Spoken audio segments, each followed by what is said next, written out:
bad politics versus good economics yet again, and this time it is over the Delhi Metro fare hike.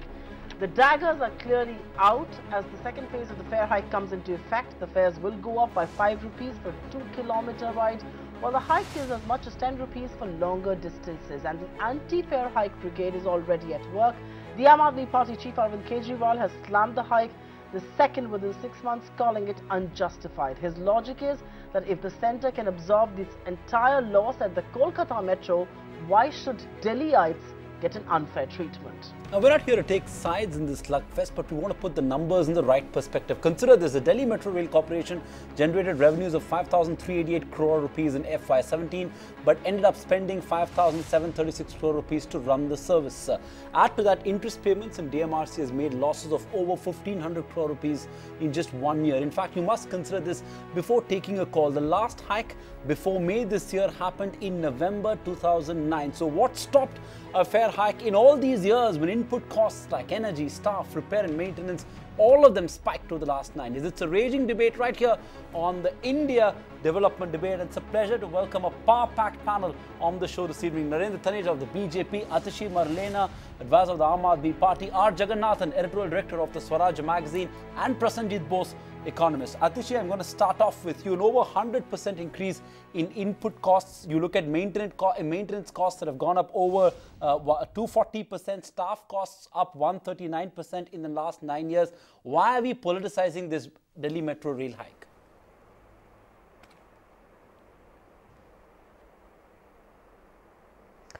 There's 4 points that I would like to make here. Number one, let us remember that we are talking about public transport. Public transport exists for the public. If the people of the city will no longer be able to afford the public transport, then the very raison d'etre, the reason this public transport was created, would not exist. The metro ridership has gone down by 2 lakh persons per day ever since the fare hike in May. Having another fare hike in just another few months will hit the ridership substantially. So the idea that this is going to increase the revenue is a flawed one, because if your ridership goes down, then the assumption that a higher ticket fare will lead to greater revenues will fall flat on its face. Number one. Number two, when it comes to public transport, the economy of the public transport is not just related to the actual cost of ridership and of that infrastructure. The economy of public transport is related to how it creates and facilitates economic development of the city. By virtue of the fact that your students, people who are in the workforce, can reach places in a more efficient manner, in a manner which is more convenient, means that that actually gives a fillip to your economy. If your workforce has to shift from a convenient metro to an inconvenient shift of several buses and various other means of transport, you are reducing the efficiency of your economy. Number three, cities across the world have found means of cross-subsidizing their public transport, especially their metros, which are investment heavy, with other forms of expenses. For example, Hong Kong has used its metro properties, and the money that it gets from that real estate usage, it has rented out office space, mall space, market space, and that is what is used to cross-subsidize the metro. Here there has been complete irresponsibility by DMRC for the past many years, by the governance which is controlled largely by the central government, because no economic model has been developed for the metro. It is at this stage not fair to put the entire burden on the commuter, because effectively you will push people out of their ability to use the metro. Okay, 4 points made there, 4 very potent arguments. Narendra Taneja, I'm going to get you to respond to that.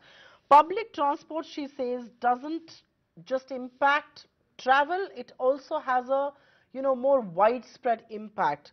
But the fact is that the Aam Aadmi Party, represented by Atishi Marlena here, says there are ways to cross-subsidize. Why increase the fare? But mind you, viewers, the fares are going up for the first time. This is just the second phase of the first hike in 8 years. Narendra Taneja, respond to what Atishi Marlena says.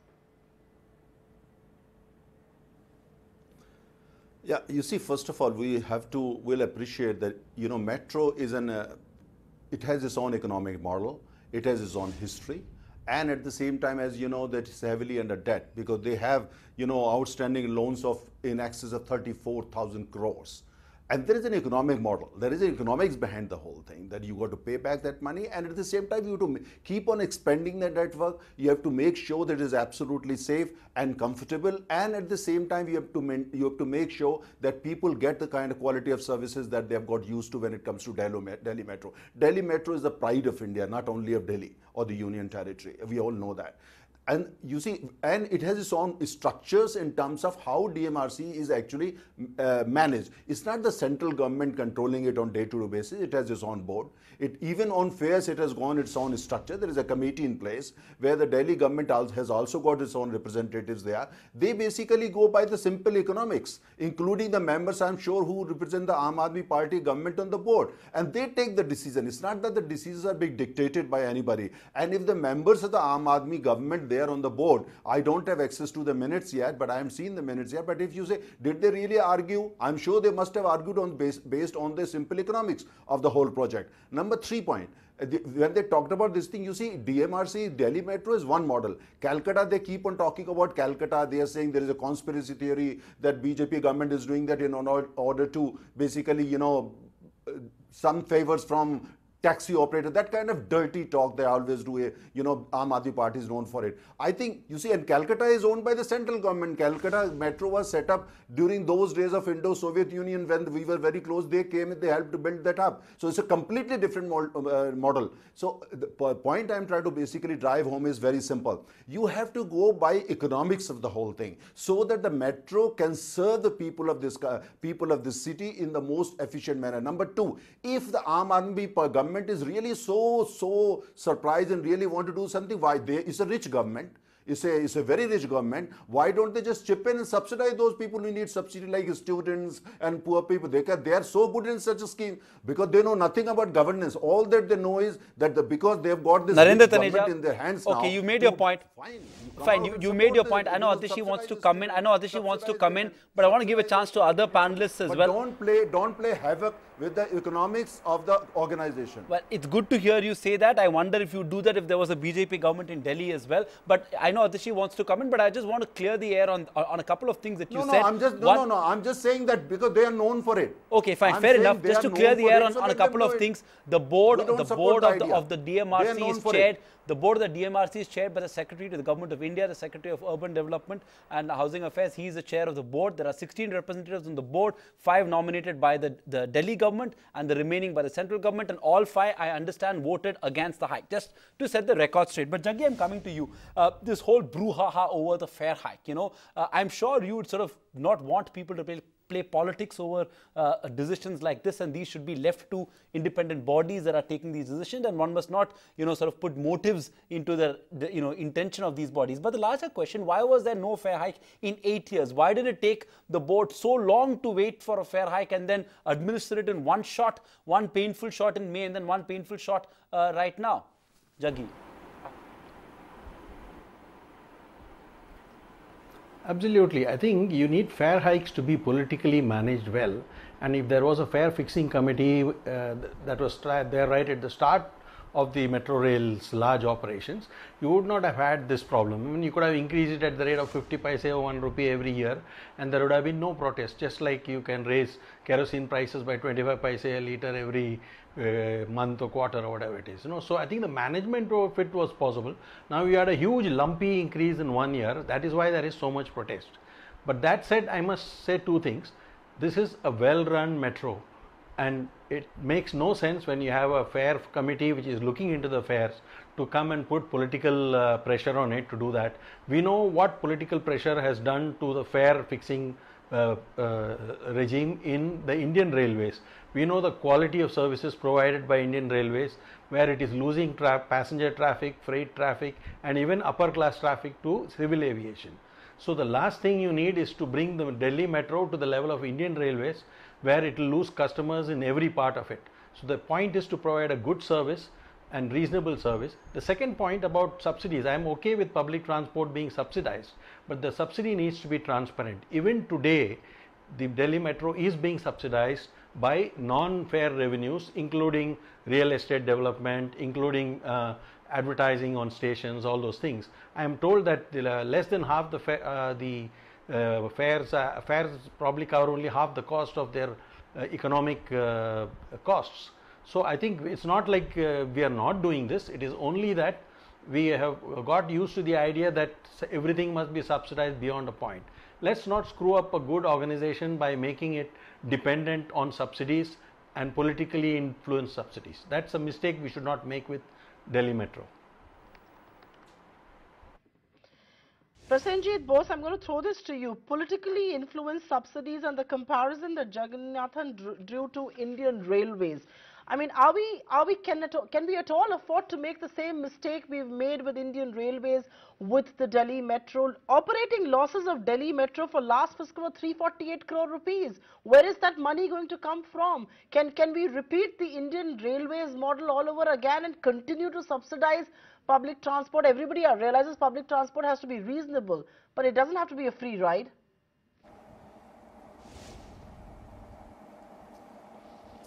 Well, I think that let us not compare chalk and cheese. I mean, Indian Railways, the way it was built, who built it, how it is being run, and the way Delhi Metro has come about, I don't think that this makes for a very, fruitful comparison.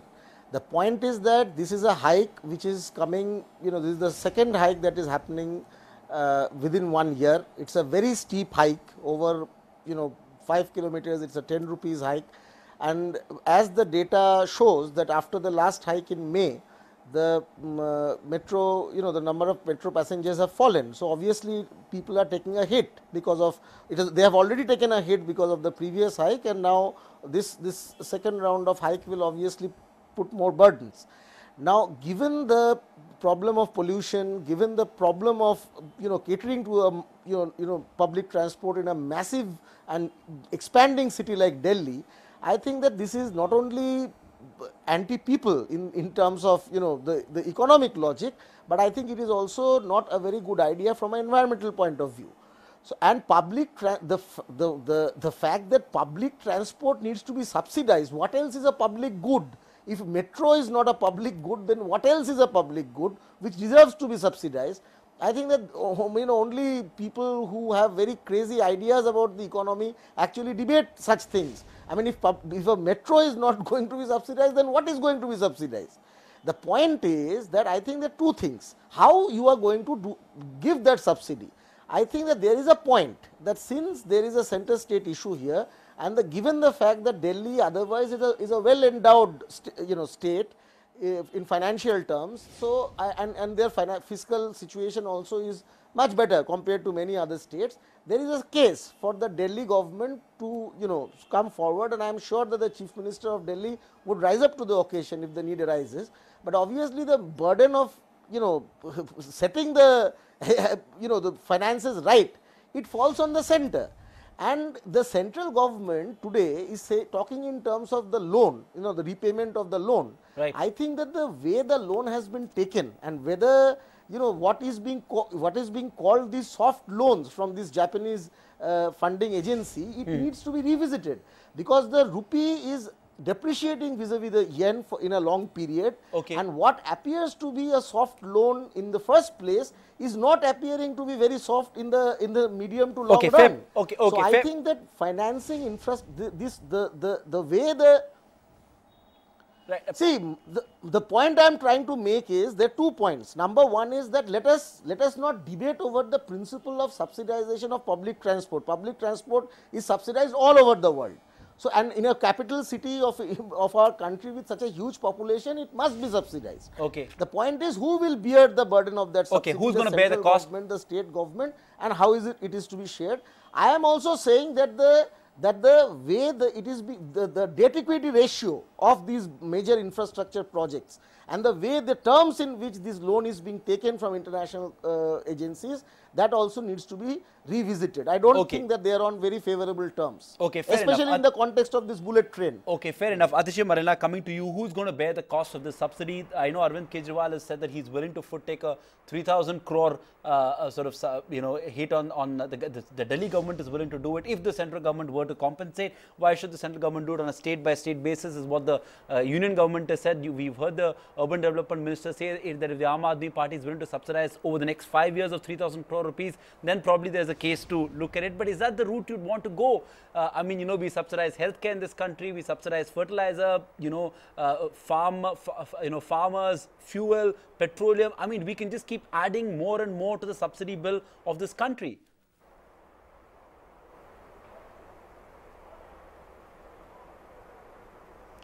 I think that when we are talking about subsidies and when we are talking about economic models in general, I think we have to differentiate between different kinds of expenses. One is an expense which is an investment. Why do governments provide education? Why do governments provide healthcare? How is it that all developed nations across the world during their phases of development have provided subsidies, have funded the education and health public transport bills? Because these are investments into the economy. If you have a thriving education system, health system, public transport system, it gives a fillip to the economy. This is sort of the basic 101 of development economics that we have seen across the world. That is the reason why governments subsidize public transport, number one. Number two, we have to realize that there are certain hidden costs. If now that the metro fare has gone up, and mind you, metro fare has not just gone up like by 5 rupees, 10 rupees. Between April and October, there is a 100% increase in metro fare. So it's also because of the irresponsibility of DMRC governance that we have reached the situation that for 7 years there was no fare hike. If it had been staggered, then ordinary citizens could have adjusted it in their family budgets, which they are now finding it difficult to do. But as I said, there are hidden costs. If it is today cheaper for me to take an Uber share or an Ola share instead of going by metro, I am going to do that. But remember that when more people travel by car or by taxi, it is again the government which is going to foot the bill for the repair and the maintenance of the roads. It is again the government that is going to have to foot the bill for reducing pollution in the city. So it is not as if that comes at absolutely no cost, just that those costs are hidden and we need to include those costs in our calculation as well. Number three, let's be very clear, no one is saying that fares should not be hiked. But they have to be done in a systematic manner. You cannot have a 100% fare hike in any given year. Have you ever heard of the fact that any company gives a 100% salary jump? No, it doesn't. Even when you have a pay commission, it increases, it staggers an increase. Similarly, that staggering is needed, and I think a longer term economic model needs to be thought of, which increases the revenue that is coming in by advertising, that increases the revenue that is coming in by real estate, because as I have said earlier, public transport is subsidized in all major cities of the world. I don't know about the 100% hike. I can say that in the presence of my boss, I haven't got one in a long time there. But all jokes set aside, Mr. Taneja, let me just bring this to your notice. I mean, I think what Atish is saying is very right. You know, a bitter pill in small dosages is very palatable. Otherwise it's a shock therapy. Why could this not be staggered? Why did the Fare Fixation Committee give its recommendations in September of 2016? Why did we have to wait for 8 months till May for the first hike to happen and then another one in October? So there are two questions. Why did we wait from 2009 November to September 2016 for a hike? And then when the recommendations came in, why did we sit on those for 8 long months?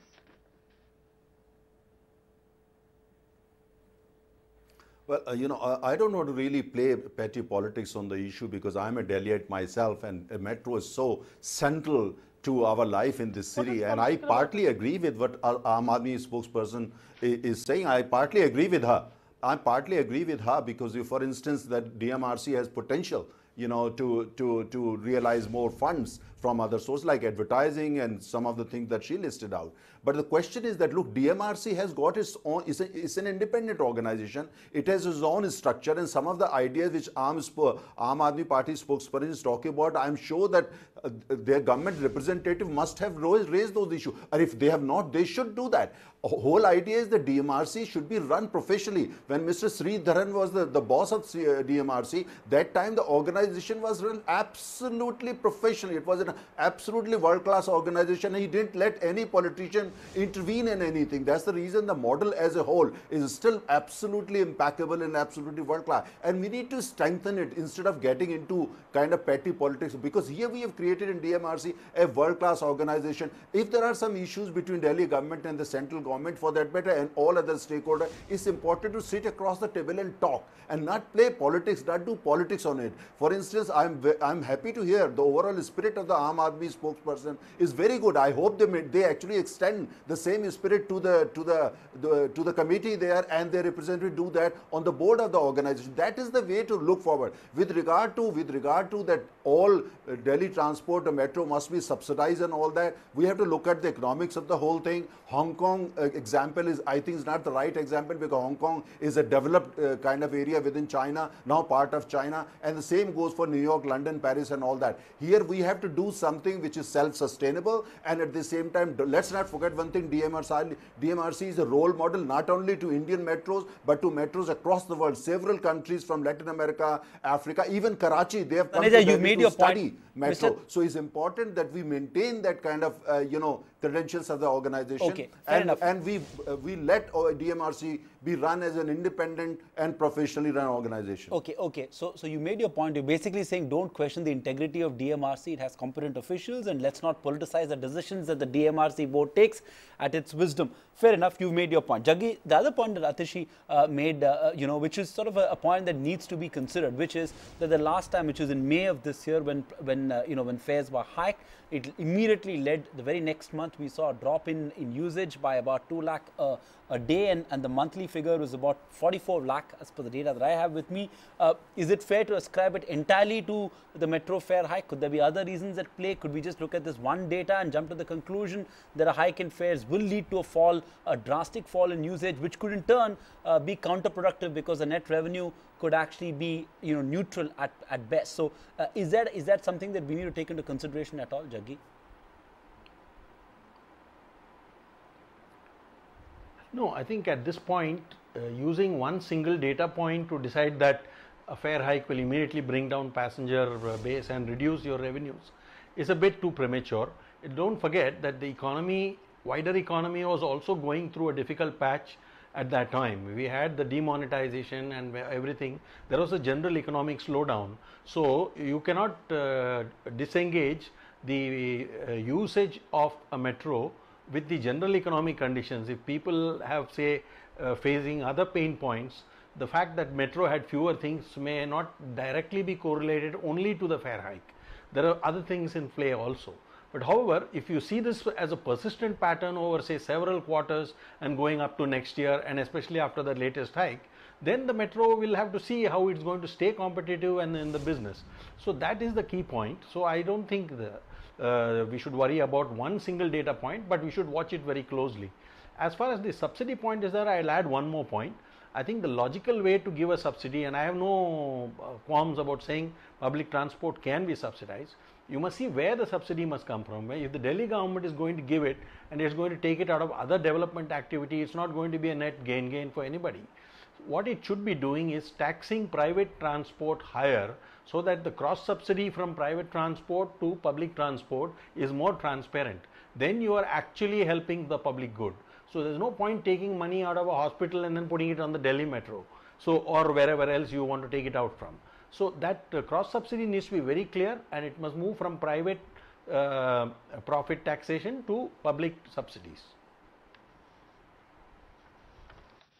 Prasenjit, I want you to quickly react to that, because I know you were making a point about subsidy, and I don't think anybody disagrees here on this panel that yes, public transport needs to be subsidized, but the point really is, where do you fit the subsidy bill from, and should you be really cutting down on gainful expenditure to subsidize what is public transport? And a hike that should have been staggered in any case in the last 8 years.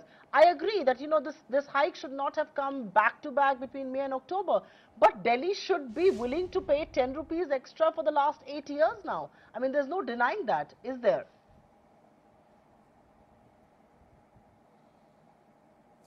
Well, you see, I was arguing in terms of the principle. The point is that if you think that DMRC as a corporation, just like a corporation selling soap or whatever automobiles, DMRC should also be making hundreds of crores of profits every year. I don't think that is a fair way of looking at the economy. A public transport corporation is not meant to generate profits for the government, it is meant to serve other social goals. Now, the point is that how it should be best subsidized, I think there are many things. Number one is, I think that there should be a serious audit of the, because why is, you know, this, I completely disagree with the view that the questioning the DMRC or, you know, questioning the financial decisions of the DMRC is politicizing the issue. What do you mean? It's a public transport corporation, it is functioning within a democracy, and if there is a steep fare hike, questions will be asked. Whether you interpret it as politicizing it or whatever it is, people will ask questions. Those questions are being asked in public interest. So now this is a, now if the revenues of the DMRC are, you know, not going up, you know, commensurately to the costs, or if the costs are going up too high, too fast, then there needs to be, you know, a proper audit to see what are the components of those costs, whether they are those, the cost increase is justified. I think that is one way of, you know, increasing the efficiency. I'm sorry, what is a bad word? I'm saying that's the problem. Why should profit be a bad word for public sector companies also? These are enterprises, and enterprise is supposed to make profit. No, I am that's not the business listen, model. Listen, I don't. That is what has caused. But that is what has. But Prasenji, that's exactly what has caused our PSUs so dearly. Look at an Air India. Look at an Indian Railways. Why is Air India sitting on a debt of 40,000 crore rupees? I don't need because of exactly this attitude that they shouldn't be making profit. No. PSUs and all that. Listen, I don't need a lecture from you on PSUs and all that. We are not debating all that. And please don't misinterpret. Please don't misinterpret what I said. I am not against DMRC making profits. I am only saying that don't expect DMRC to make profits like any other public private sector corporation. It is not meant for making profits. If it makes profit, it is well and good. If it is run efficiently, it is makes profit, it's good. But don't expect it to generate profits like a private corporation. That is what I am saying. So you please understand what I am trying to say. Secondly, and by the way, many of the public sector units in other public sector units in our country, they also make profits. They are listed in the stock market. They report their profits on a quarterly basis. So public sector units need not necessarily be loss making ones. The point I am trying to make is that first what needs to be done is to see whether the DMRC is actually functioning in an optimal manner. So I think that there needs to be an audit. Why are the costs going up so fast? Secondly, the way the DMRC itself is, these DMRC projects, this phase 4 of metro, the way it is being, the phase 4 of this metro expansion, whether it is being financed, the way it is being financed, the debt equity ratio, the terms in which the Japanese loan is being taken, I think all this calls for a review. In a democracy, if you are hiking 10 rupees, a ticket price by 10 rupees, which is going to affect millions of people, these are things which you, questions which you have to answer. And I think that as far as the burden of subsidies between the central and the state government, I think both should come forward. And I am actually saying that rather than taking loans from foreign governments to build these infrastructure projects, it should be built from fiscal expenditure. Okay. The Delhi government should spend more, the central government should spend more, rather than taking loans and later heaping burdens on the people in order to repay those loans and interests. Okay, fair enough. I think that is a problem. The way it has been financed is a problem. Okay, you are saying the way this entire project has been financed is a problem because we still have a massive amount of loan still to repay. Adishi Barlin, I'm coming to you now. The slightly controversial statement that has been made by Mr. Manish Sisodia, Deputy Chief Minister of Delhi, and I think you've made sort of rational economic points to build your case on why there shouldn't be a fair hike, and that's absolutely fine, and that's what we're debating. But when a Deputy Chief Minister makes a statement like as if this is a conspiracy to boost business of Uber and Ola, that the DMRC board is sort of working to boost the business of, hashtag conspiracy to boost, Uber and Ola. Isn't this mindset sort of regressive? The fact that, these are corporations, these are private companies, surely they have better things to do than try and rig a decision of the DMRC to ensure that their business gets boosted. When will we get out of this mindset really? And I think a lot of people a lot of people in business fault the Aam Aadmi Party for this mindset of having trying to, stitch a conspiracy theory where none exists probably.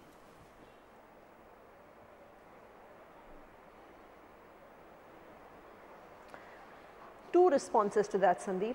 Whether we agree or we disagree on whether there's a conspiracy theory or not, the fact of the matter is, who stands to gain the most from this price hike? It is Uber and Ola.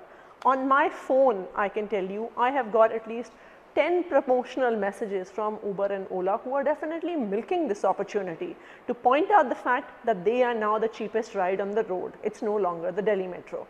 So, in fact, and in objective conditions, if we measure it, it is these cab aggregators who will stand to gain the most economically. Number one. Number two, let us not also be under the illusion that corporations don't lobby. Let us not be under the illusion that corporations don't influence decisions by immoral means, because we know that this happens the world over. So whether you and I agree on the fact that there has been a conspiracy or not, number one, such inappropriate influences do happen in democracies, not just in India, all over the world. And number two, Uber and Ola do stand to benefit. Number three, which we must realize is that if Uber and Ola do actually gain, we as governments, and therefore we as those people who are funding the governments, being the public, will have to pay the cost for it, both in terms of road maintenance as well as in terms of pollution. So let us not forget the cost that we are paying at that end. I agree with a lot of the points that you're making, but I still will put forward this question to Jaggi. And Jaggi, you know, the whole idea of this whole conspiracy theory, she's right. I mean, corporations lobby, but can an Uber and an Ola lobby with 16 board members, the chairman being a secretary in the government of India? Isn't that a little too far-fetched?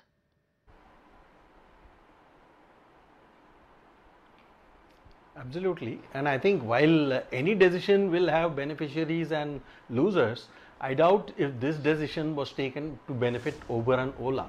Let's not forget one thing, Delhi is a heavily mollycoddled city, and you also have one of the lowest rates of automobile taxation in the country. You have lower fuel costs than other metros, and you are saying that Delhi Metro is trying to help Uber and Ola. Actually, instead of actually taxing private cars a little higher, you are actually having one of the lowest rates of excise and other things there. I mean, in fact, you can equally make the opposite conspiracy theory that the Delhi government is actually encouraging private transport at the cost of public transport. I mean, I don't think there is a conspiracy like that, but this is the way public excise policy has shaped up over the years. You had one-time vehicle taxation. Why don't you tax vehicles every year? Why do you have to tax it only one time, say registration fees? Why don't you have every increasing rate of taxation for vehicles, so that as they become older and more polluting, you charge more? I mean, this is the way automobile policies ought to be framed, but no state government is doing that. They are taking one time tax and that's it. After that you can run it for 15 years and ruin the roads, but you are not doing that. So it's not about Uber and Ola.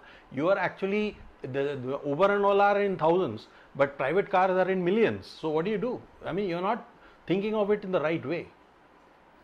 Okay, closing comments from my panelists, and Narendra Taneja, this question is coming your way, and this is a point that Atishi sort of alluded to, but I'm trying to sort of draw a larger, parallel out of it, which is that, is this a setback to sort of public transportation in general? Because at the margin, governments should ideally want people to take public transport, to use public transport, not necessarily because road, maintenance costs, etc. will come down, but also for pure environmental reasons. A city like Delhi choked by pollution. At the margin, someone who has an option of probably taking his car or using a sort of, a cab-hailing app, you'd want that person to take a metro. So at the margin, is this going to be a disincentive for people to use a public, environment-friendly public transport service like the metro? Is that the real big downside of a move like that, and how do you counter that point? Not at all. In fact, the people of Delhi, the resident of Delhi, they have a very different attitude when it comes to Delhi Metro. The attitude is very simple. They own it. That's how they look at it. They really give a damn to what Aam Aadmi Party is saying, for that matter, BJP leaders are saying, or Congress and others. They give a damn to it. They own it. That's the kind of pride that you feel if you really comment or talk with the ordinary, commuters in Delhi. And I think, this is whenever you raise the, there's going to be some people are going to be unhappy. People are going to ask questions, which they can, and they must in a democracy like it. But the important thing is not to really bring down, the kind of discourse to the level that Manish Sisodia has done. I think it is not really, it's not healthy. No, usually I avoid actually debating with AAP leaders, but I want to share one thing with Atishi. It has been a pleasure debating with you. I wish there are more leaders like you in your party. And I hope Mr. Manish Sisodia and Arvind Kejriwal learn something from you. Sincerity is important. When you come to debate, you are sincere. It really, really helps. It's not about, Delhi is not only about 2 political or 3 political parties. It's the national capital. And DMRC is the pride of Delhi, is the pride of India. I'm going back to this thing only, that let this organization be run professionally and let them take decisions based on sound economic fundamentals. As far as subsidy is concerned, per se, I'm not against it. But we have seen what subsidy the taxpayers' money have done to Air India, to Vijay Mallya's Kingfisher, and I can just go on and on and on. People must get quality service, metro must be safe, and the economic fundamentals of the company must be among the best in the world. Chalo, we've at least achieved one thing in this debate. We've got the BJP to congratulate the Aam Aadmi Party spokesperson, and that's quite an achievement there. So thank you very much for that, Mr. Taneja. Prasenjit, you have 30 seconds to answer my last question. A, how much do you agree with Mr. Taneja when he says that people of Delhi are willing to pay? Because if we put out a Twitter poll earlier today and we said, is Delhi Metro fare hike a fair hike, and fare being, of course, FAIR, playing on that word, 66% of them actually said yes, and only 34% said no. Are we also undermining in some sense the fact that people are willing to pay for good services, and this perhaps is being politicized, you know, unnecessarily at the end of the day?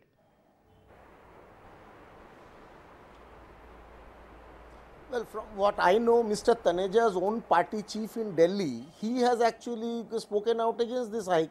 So I don't know what he is talking about. Anyway, the point is that I think that I will be extremely surprised if the majority of the people who avail the metro, they will be very happy about this. And I think that from the economic point of view, I will make 2 simple, points, or raise 2 simple demands. I think first of all, metro should be made zero tax. The MCD or the state government, central government, all of them should not take any taxes from the metro. That itself will contribute a lot to the finances of the DMRC. Secondly, I think that if the hike has to be implemented, and if the hike has to be, if the fares have to be hiked in this manner, then I think that there is a strong case for starting concessional passes for more vulnerable sections of society, especially the student community, because they take the metro in a big way. So you should start concessional passes for students, for other, say for the workers, for the poor workers. Some way, if you are going to charge metro fares at market rates, then the demand will be that you also bring about differential pricing for the weaker sections of society. You provide passes and concessions. Because I don't think that the students can afford this hike. Fair enough, Prasenjit. I'm sorry, we're completely running out of time. Our Twitter poll, over 60% of the people believe that this is a fair hike, but I must admit that this is not a Delhi-specific poll. We polled people across India. I wonder what the results would have been if we had only polled people in Delhi. But across the India, viewers of ET Now, an overwhelming majority believe that this was a fair hike. So that's the verdict from our viewers across India. Thank you so much, Atishi, Mr. Taneja, Jaggi and Prasenjit for joining us on this fascinating edition of the India Development Debate on this metro fare hike and the politics over this decision taken by the DMRC. Thanks very much for being with us. Keep it with ET Now.